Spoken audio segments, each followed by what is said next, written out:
Today, we're going to bust the 5 biggest restaurant financial myths. Hey everybody, my name's Ryan Gromfin. I'm an author, speaker, chef, restaurateur, and I'm the founder of therestaurantboss.com, restaurantprofitandperformance.com, as well as clickbacon.com. And that's right, we're going to bust right through the 5 biggest restaurant financial myths. Here we go. Myth number one, buying larger quantities will save you money. Not true. We're going to bust it, and here's why. Yes, you can save money by buying a 5-gallon bucket of soy sauce instead of 5 individual 1-gallon containers. It's obvious why. But you can't pay bills with soy sauce. You can't pay bills with inventory on your shelves. You pay bills with cash in your pocket. Plus, having all of that soy sauce on your shelves leads to evaporation, spoilage, it could spill, it could get knocked over, all kinds of issues. But most importantly, we all know that we're more careful with things when we have less of them, right? When you get to the last couple of cookies in the bag, you're more careful with them. When it's a brand new bag, you eat a few extra. Whatever it is, we all know we're more careful with things when they're in scarce supply. So when you've got all of this soy sauce on your shelf, your employees are just a little less careful with it sometimes. So even though technically you can save a couple of dollars by buying in large quantities, oftentimes it hurts you in the long run because it doesn't give you the free cash that you need to pay for marketing, to pay for operations, to pay for the things that you need to keep your restaurant going. So first myth, busted. Second myth, a low food cost means higher profit margins. I love this one. I do this all the time with clients. So here you go. Let's assume that you have 2 items on your menu. One has a 25% food cost and one has a 50% food cost. Which would you rather sell?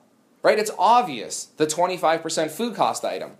But let's assume that the 25% food cost item is a burger that sells for $10 and the 50% food cost item is a steak that you sell for $20. Well, now which one would you rather sell?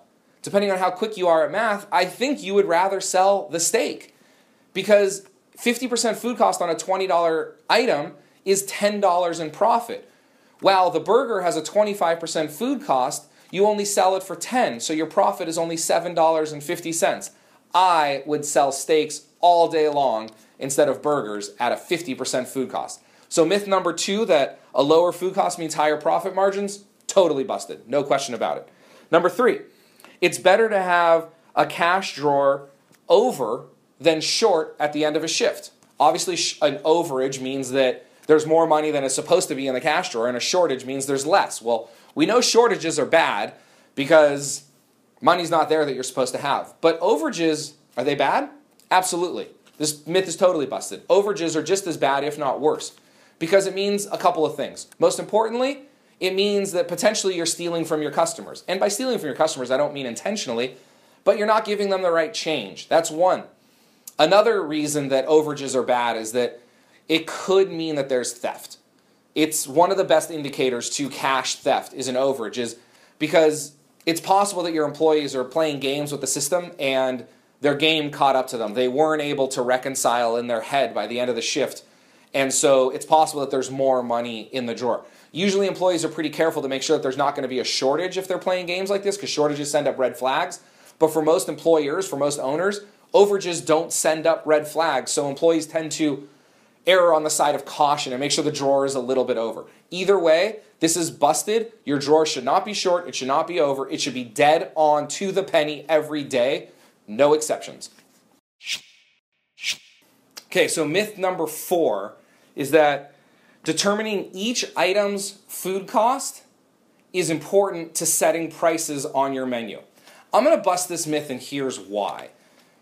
Yes, it's obviously important to know how much the item costs before you can put a price to it on the menu. However, it's much more important to know what your customers are willing to pay and then back into it. I always say start with the end in mind, and what I mean is rather than figuring out the burger you want to sell, how much it costs, and then multiplying that to get your selling price, I would rather figure out what my customers are willing to pay for a burger, and then I go out and I figure if they're going to pay $10, that means maybe I can't spend more than $3 on this burger, and now I go out and I find the best beef, the best bun, the best cheese, the best whatever I can get to put that burger together for $3. I always back into it, so I'm busting this myth.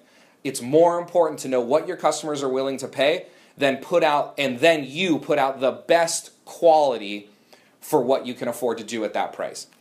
And then the last myth we're going to bust here is that a profit and loss statement should be reviewed monthly. Again, I know these are a little confusing, but this is totally busted. In the sense that, yes, you are supposed to review your profit and loss statement monthly. In fact, I have a rule with my clients that they get their P&L statements within 5 days of the end of the month, so that way the data is not too old. However, any P&L statement is looking in the rearview mirror. Any P&L statement is driving a car looking in the rearview mirror, right? Imagine driving a car like this. It's not very safe. That's what a P&L statement is. All a P&L statement does is tell you something that happened in the past. So even though you get it on the 5th of the month, which is better than the 15th or the 20th of the month, it's still stuff that happened. There's nothing you can do about it. So we're busting this because what you should be doing is operating based on a budget and checking in on it daily and knowing, are we on budget for sales? Are we on budget for purchases? Are we on budget for labor? Are we on budget for our prime cost? Because then if it's the 15th of the month and you're on track for sales, but your food purchases are a little high, you can do something about it in the last 2 weeks of the month. If your labor is a little high, you can do something about it in the last couple of weeks of the month. Now, this is sometimes challenging for people, so if you're interested in a tool that can help you do that, below this video there'll be a button where you can check out our new software called Bacon, which has all of these tools built into it. But again, we're busting this myth that a profit and loss statement should be reviewed every month. It should be reviewed every month, but it's useless. Just use your P&L at the end of the year to know how you did for the year and to try to sell your restaurant. That's really all they're good for. We need to be operating our restaurant more in real time. We need to be proactive instead of reactive. I hope you enjoyed busting all these myths. My name is Ryan Gromfin. I look forward to bringing you a new training video next week. Have a wonderful day.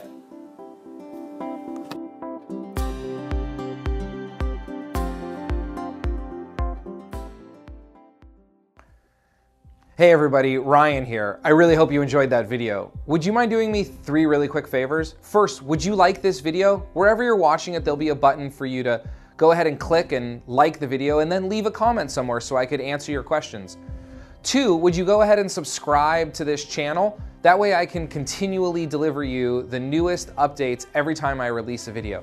And then 3, I'd like to give you something. If you're the kind of person who really wants to get ahead in life faster, I have a 90-day planner here that I'd like to give you. I use this planner every day in my business, and actually I think this is one of the reasons why I'm able to get as much done as quickly and as efficiently as I'm able to. See, every year when I sit down to plan out my year, I sit down and I do 4 of these 90-day planners because I believe that we can't get as much done in a month as we think we can, but we can get a lot more done in 3 months than we think we can. And so I've developed a system, I call it my 90-day planner system, where you can achieve just about any goal you want in 90 days if you follow this. And I'd like to give it to you completely free. Like I say, this is on my desk every single day and I use it in my business and I teach my clients how to use it. And I'd like for you to have it for free. All you have to do is head over to therestaurantboss.com/goal, G-O-A-L. Again, that's therestaurantboss.com/goal. And then just give me your first name and email address and I'll send this right over to you, all 4 pages. Until the next time I see you, go out every day and improve the lives of your customers, your employees, your vendors, and of course, your family.